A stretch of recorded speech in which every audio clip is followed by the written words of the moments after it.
আজকের ভিডিওতে আমরা যাচ্ছি এমন এক বিস্ময়কর শিল্প কারখানায় যেখানে পুরনো ও পরিত্যক্ত টায়ারগুলোকে আবর্জনা না বানিয়ে বরং রূপান্তর করা হচ্ছে মূল্যবান জ্বালানি তেলে। পাকিস্তানের এই বিশেষ প্ল্যান্টে ব্যবহৃত হচ্ছে আধুনিক প্রযুক্তি, যার মাধ্যমে হাজার হাজার টন ফেলে দেওয়া টায়ার থেকে তৈরি হচ্ছে বাণিজ্যিকভাবে ব্যবহারযোগ্য তেল। টেকবীক্ষণের আজকের পর্বে চলুন দেখে নেওয়া যাক কিভাবে একটি সাধারণ পুরনো টায়ার ধাপে ধাপে পরিণত হয় জ্বালানিযোগ্য তেলে।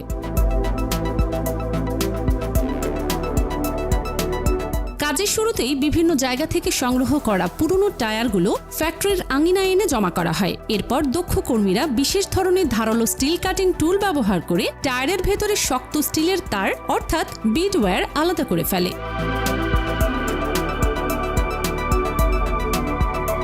এই স্টিল অংশগুলো পরে রিসাইক্লিং এর জন্য পাঠানো হয়, যা নতুন স্টিল বা লোহার পণ্য তৈরিতে ব্যবহার করা হয়। এরপর টায়ারের রাবারের অংশগুলো নির্দিষ্ট আকারে কেটে ছোট করা হয়, যাতে পরবর্তী ধাপে প্রক্রিয়াজাত করা সহজ হয় এবং পরিবহনেও সুবিধা থাকে।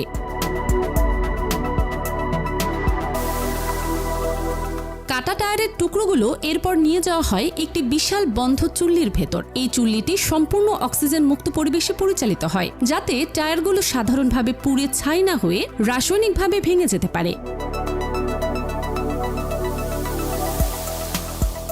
পুরো প্রক্রিয়াটি অত্যন্ত উচ্চ তাপমাত্রায় নিয়ন্ত্রিতভাবে সম্পন্ন হয়। চুল্লিটি ধীরে ধীরে বাইরের জ্বালানি বা গ্যাস বার্নারের মাধ্যমে উত্তপ্ত করা হয়। অনেক সময় এটি স্বয়ংক্রিয় মেশিনের সাহায্যে ঘোরানোও হয়, যাতে ভেতরের সব অংশে সমানভাবে তাপ পৌঁছায়। এই পুরো প্রক্রিয়াটি দীর্ঘ সময় ধরে চলে, সাধারণত 10 থেকে 15 ঘন্টা পর্যন্ত।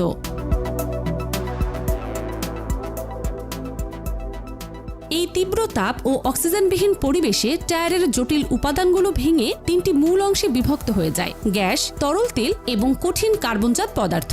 পরে উৎপন্ন গ্যাস ঠান্ডা করার মাধ্যমে ধীরে ধীরে ঘন কালো পাইরোলাইসিস তেলে রূপান্তর করা হয়।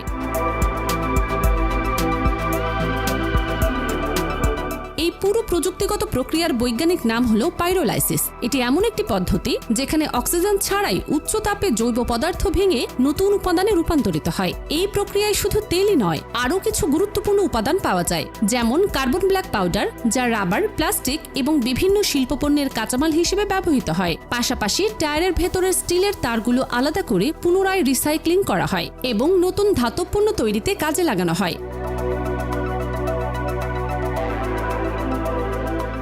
উৎপাদিত এই পাইরোলাইসিস তেল শিল্প কারখানায় জ্বালানি হিসেবে ব্যবহৃত হয়। এমনকি কিছু ক্ষেত্রে রিফাইনারির কাঁচামাল হিসেবেও এর ব্যবহার দেখা যায়। তুলনামূলকভাবে কম খরচে পাওয়া যাওয়ায় এই তেলের চাহিদা দিন দিন বৃদ্ধি পাচ্ছে।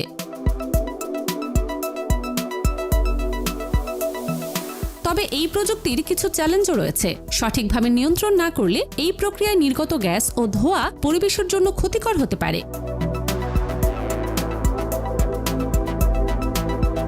এতে সালফার যৌগ, বেনজিন ও অন্যান্য বিষাক্ত রাসায়নিক থাকতে পারে, যা দীর্ঘমেয়াদে মানুষের শ্বাসযন্ত্র ও স্বাস্থ্যের ওপর প্রভাব ফেলতে পারে। শ্রমিকদের জন্য এটি ঝুঁকিপূর্ণ একটি পরিবেশ হতে পারে যদি নিরাপত্তা ব্যবস্থা যথাযথ না থাকে। তবে আধুনিক প্রযুক্তি ব্যবহার করে এই ঝুঁকিগুলো অনেকাংশে কমানো সম্ভব। উন্নত filter system, gas control unit এবং নিরাপদ অপারেশন অনুসরণ করলে পরিবেশগত ক্ষতি উল্লেখযোগ্যভাবে হ্রাস করা যায়।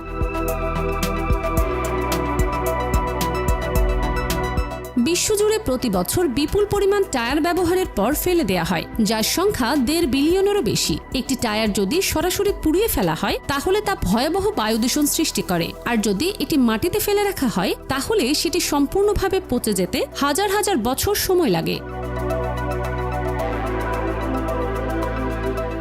এই বাস্তবতা দাঁড়িয়ে প্রশ্ন আসে, এই বিপুল বর্জ্য ব্যবস্থায় আমরা কি করব? টায়ার ফেলে রেখে পরিবেশ দূষণ বাড়ানোর চেয়ে নিয়ন্ত্রিত পাইরোলাইসিস প্রযুক্তির মাধ্যমে এগুলো জ্বালানিতে রূপান্তর করা তুলনামূলকভাবে অনেক বেশি কার্যকর এবং দায়িত্বশীল সমাধান।